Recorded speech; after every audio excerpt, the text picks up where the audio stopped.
आपण माणूस म्हणून जन्माला आलो. किती थोर भाग्य हे आपलं. लाख मोलाची संपत्ती जन्मताच घेऊन आलोय.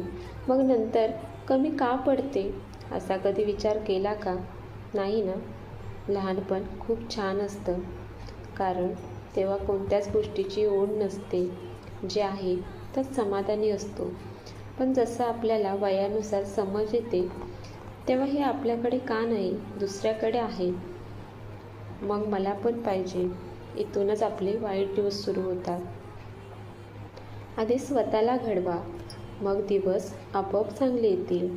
देशाचा एक नागरिक म्हणून जन्माला आलोय.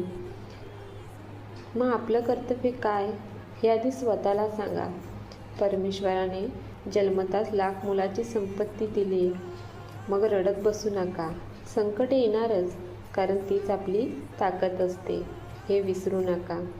दुःख त्रास कोणाला नाही, सगळ्यांना आहेत. श्रीमंताच्या घरातही दुःख आहे, गरिबाच्याही आहे.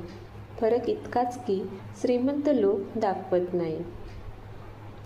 म्हणूनच संकट आलं की संकटांना सांगा, मी तयार आहे यातून बाहेर पडायला, कारण माझे ब्रह्मांड नायक आहेच सामर्थ्य द्यायला. गरीब म्हणून जन्माला आलोय हेच आपलं मोठं भाग्य. म्हणून तर देव कळला, देव भेटला म्हणून खचू नका.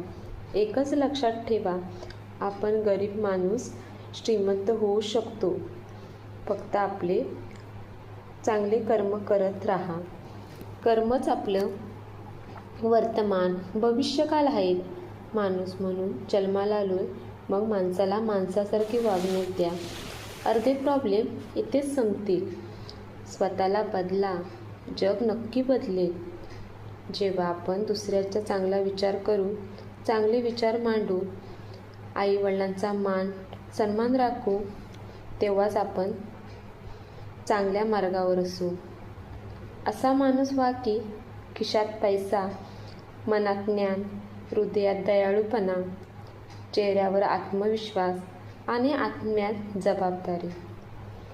माणसाच्या आयुष्यात वय हे फक्त कागदोपत्रीच असतं, पण कर्तव्य आणि जबाबदाऱ्या माणूस आयुष्यभर पार पाडत असतो.